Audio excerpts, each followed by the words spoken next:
Hoje nós vamos conhecer um dos monumentos mais sensacionais que existem na América Latina. Dentro do sítio Tiahuanaco existe um grande portal conhecido como o Portal do Sol. E esse portal ele chama a atenção devido a alguns detalhes que demonstram a possibilidade de uma antiguidade fantástica, que pode ter sido então o verdadeiro berço da humanidade, o verdadeiro berço da América e com certeza o verdadeiro berço da América Andina. Por que de tudo isso? Vamos entender que o Portal do Sol, na verdade, não se trata de uma porta de acesso e entrada, mas sim de um calendário. Primeiro vamos observar um pouco seus detalhes, né? Observem um pouco a parte superior, que possui diversos seres lapidados nessa pedra. Observe um pouco também do ser que está no centro desse portal, esse Deus que segura cerca de 2 cajados, também chamado de Deus das varas, que está chorando. Observe esses detalhes e agora vamos compreender o porquê de tudo isso. O primeiro detalhe interessante é entender qual o significado deste monumento dentro de todo o sítio arqueológico. Nesse sítio arqueológico, Tiahuanaco, existia um grande templo chamado Kala Sasaya. E esse templo possuía dentro dele esse monumento, essa obra, que não era uma porta de acesso, mas um local ritualístico, um local onde era possível verificar justamente um determinado ciclo temporal. E por que isso? Porque era necessário esse ciclo temporal para verificar justamente quando ocorreriam determinadas cerimônias religiosas. Então o Portal do Sol, ele nos dá acesso a conhecer movimentos e fenômenos como equinócio, solstício, e exatamente isso é que chama a atenção nesse portal.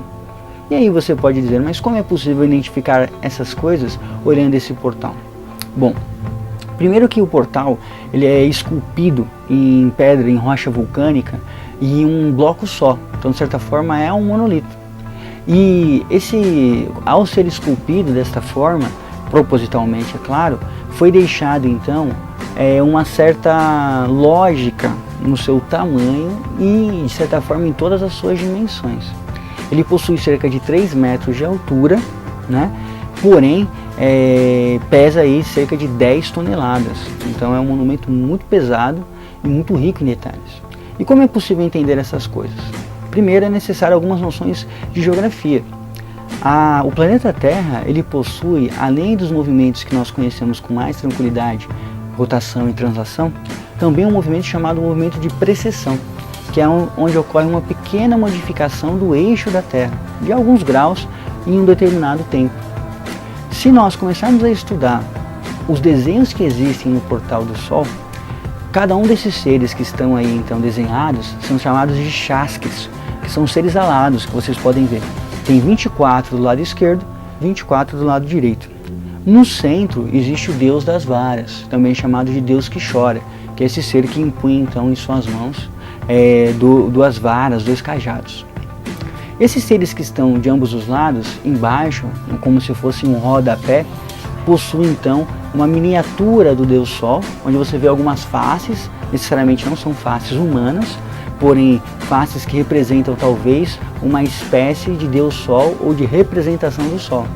E essas faces elas vão percorrendo então todo o rodapé até o final do monumento. E o que acontecia? Antigamente, quando nós tínhamos uma determinada posição do eixo terrestre, o Sol fazia o seu caminho, normalmente, é claro, aparente em relação à Terra, e ao fazer esse caminho, ele percorria, de acordo com a mudança dos dias, dos meses e dos anos, determinadas etapas dentro desse portal, como se ele fosse fazendo sombras diferenciadas a cada tempo. E exatamente o Sol e o dia batia com o local onde está desenhado cada um desses seres. Como assim? O movimento aparente do Sol e sua sombra coincidia com os desenhos que estão inseridos nesse portal. Só que se nós fazemos essa relação hoje, por exemplo, pegarmos o nosso equinócio, o nosso solstício atualmente e quisermos então colocar ele para coincidir com o Portal do Sol, não dará certo. É necessário que nós então começamos a reconstruir a história para poder entender em que momento a Terra, em que posição a Terra deveria estar para que ela coincidisse com esses eventos, com esses fenômenos cíclicos que a Terra possui. E exatamente nós vamos chegar à conclusão de que talvez há 10 mil anos atrás, quando o eixo da Terra estava então no ponto que necessário, esses eventos ocorriam. E o que isso prova? Prova duas coisas. Na visão de alguns, uma simples coincidência, e na visão de outros, que esse monolito foi construído há 10 mil anos atrás. E se nós estudarmos um pouquinho aí da cronologia da história, vamos ver que grandes civilizações, como os egípcios, os sumérios, tiveram aí o transcorrer de sua cultura há cerca de 4 a 3 mil anos antes de Cristo.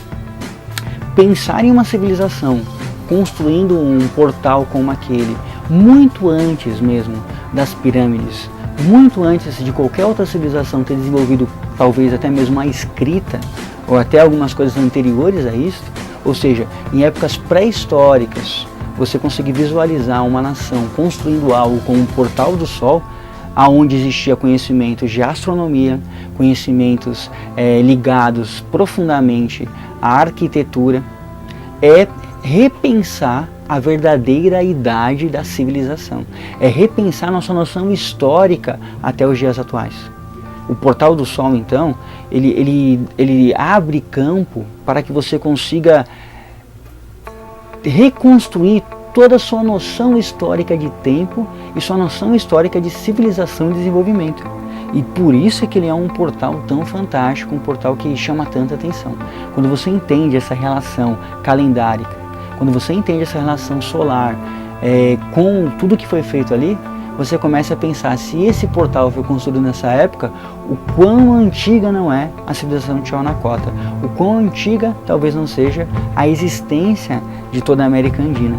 E aí você começa a repensar onde talvez tudo começou, para onde talvez tudo foi, e isso causa um grande espanto, e essa curiosidade é que motiva o conhecimento, é que motiva o ser humano a aprender.